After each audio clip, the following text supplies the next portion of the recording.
에베소서 2장 1절 3절을 함께 합독하겠습니다. 너희의 허물과 죄로 죽었던 너희를 살리셨도다. 그때 너희가 그 가운데서 행하여 이 세상 풍속을 쫓고 공중의 권세 잡은 자를 따랐으니 곧 지금 불순종의 아들들 가운데서 역사하는 영이라. 전에는 우리도 다 그 가운데서 우리 육체의 욕심을 따라 지내며 육체와 마음에 원하는 것을 하여 다른 이들과 같이 본질상 진노의 자녀이었더니. 아멘. 갈라디아서 6장 7절에 보면은 스스로 속이지 말라.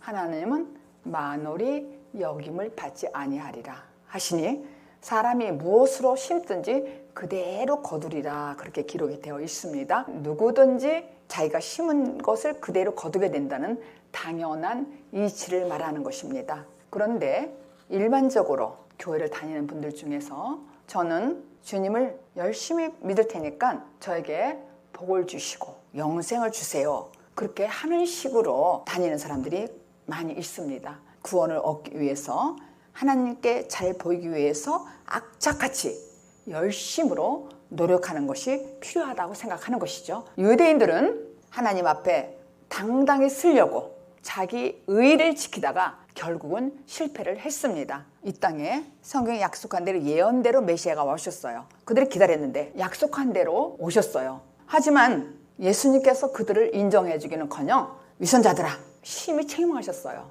그들은 결국 예수님을 범법자로 십자가에 내주었습니다. 불행하게도 우리도 그들과 똑같은 방식으로 생각하고 그동안 예수를 주로 신하고 믿기만 하면은 구원을 이미 받았다고 가르침을 받았습니다. 이미 구원받아 새 생명을 얻었는데 구원은 또 무슨 구원이야? 죄에 대한 철저한 인식을 하지 못했기 때문에 그렇게 말하는 것입니다. 구원의 지식 없이 무작정 믿으면 무작정한 결과가 나타나는 것이죠.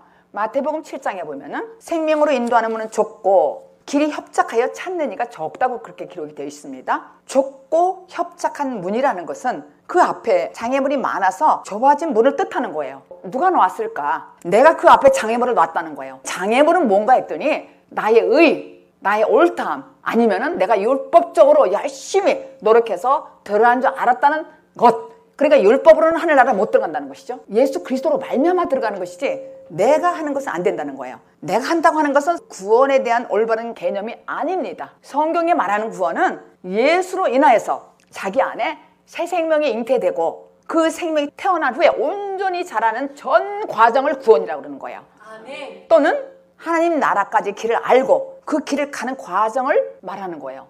갈라디아서 3장 23절을 읽겠습니다. 시작. 믿음이 오기 전에 우리가 율법 아래 매인 바 되고 계시될 믿음의 때까지 갇혔느니라.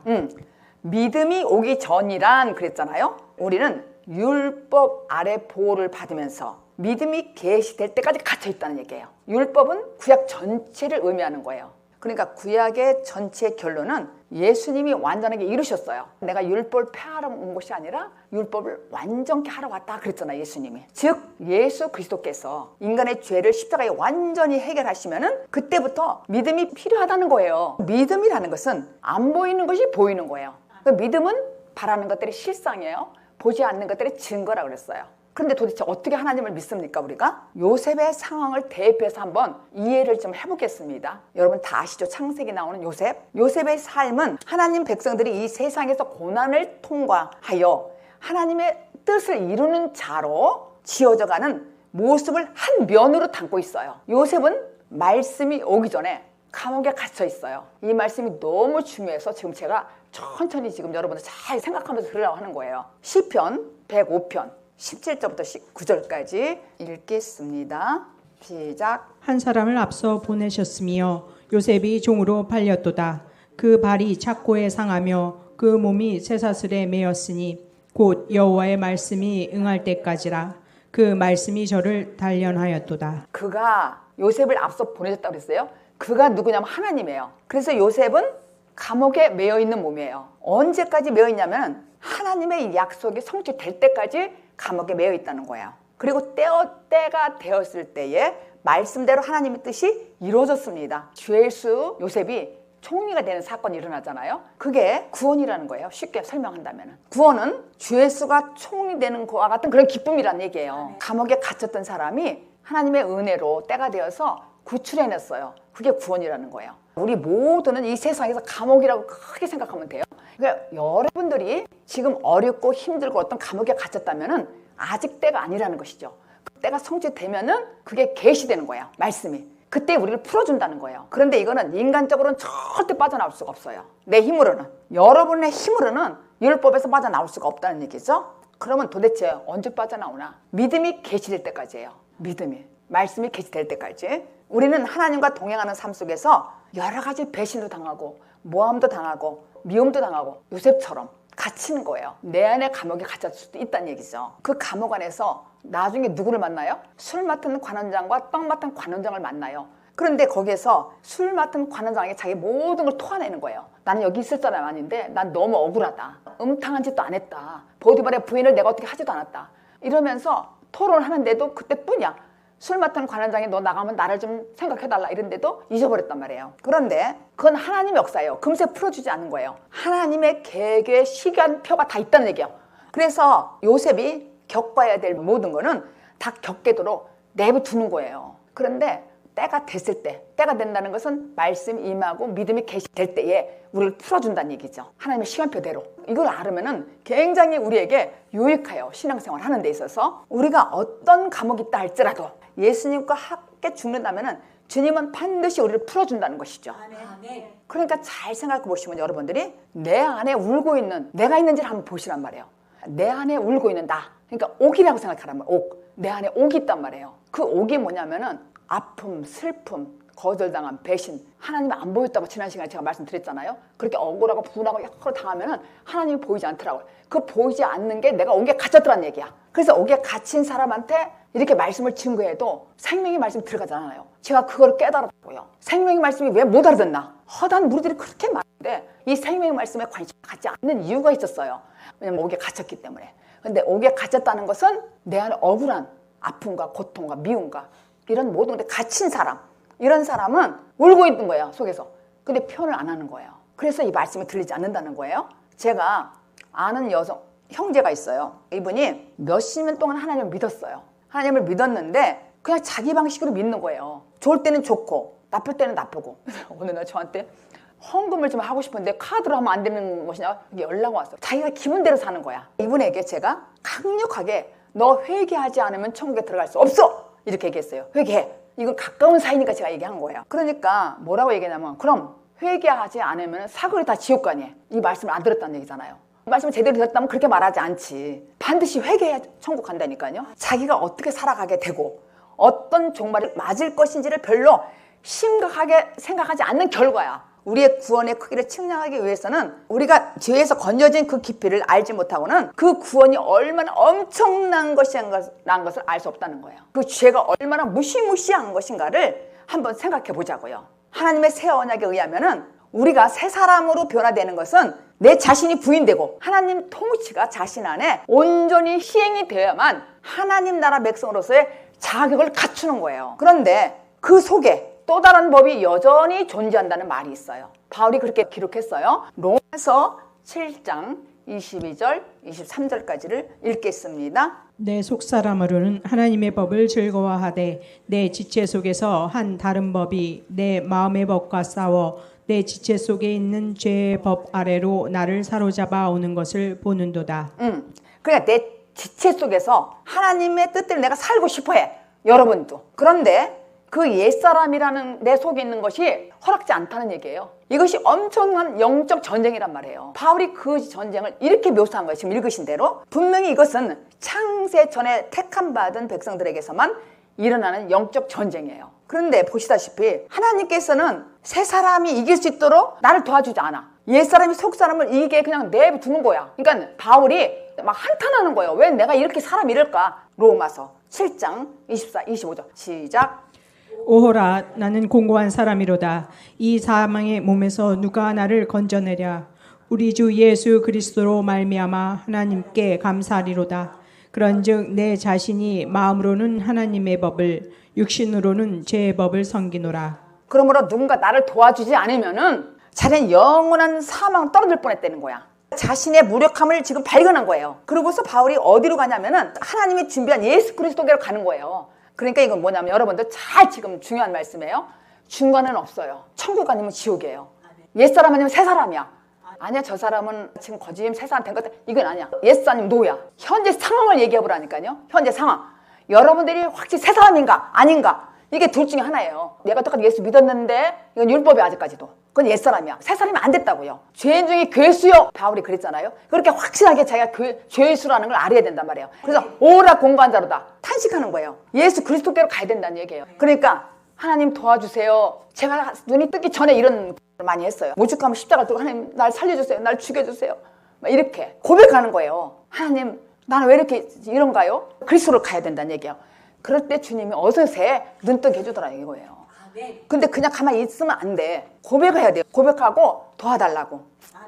우리 모든 죄인이었어요. 근데 나는 못 빠져나와요. 하나님의 위대한 능력으로 빠져나오는 거예요. 어떻게? 하나님 도와주세요 이렇게 할 때. 이렇게도 안 하고 왔다 갔다 한다니까 맨날. 그냥 교회를 막 다니는 거야. 왔다 갔다 하는 건 아니에요 아직. 옛사람 아니면 새사람이야.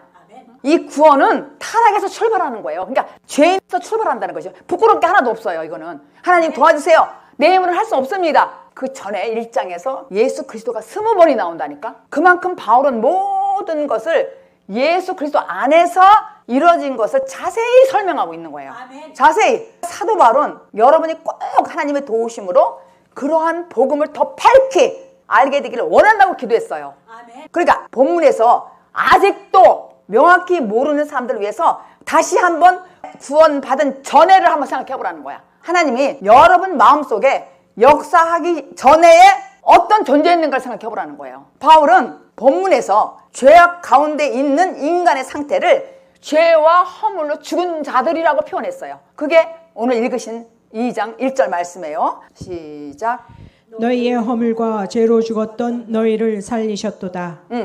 죄와 허물 하면은 인간이 죄 지을 수 있는 모든 것을 총체적으로 가리키는 거예요. 내가 알고도 짓고 모르고도 짓는 모든 것, 죄를 얘기하는 거예요. 죄로 말미암아 사망이 들어오게 되었고 그 사망으로 향해서 가는 사람들이 죽은 자들이라는 거야. 그게 허물과 죄로 죽은 자들이란 말이에요. 육체적으로 죽었다는 얘기가 아닌 거 아시죠? 허물과 죄로 죽었다는 거예요. 영적으로. 하나님의 생명과 관계없이 삶을 사는 자들을 말하는 것이죠. 어쩌다가 인간이 이런 상태에 빠져 있을까?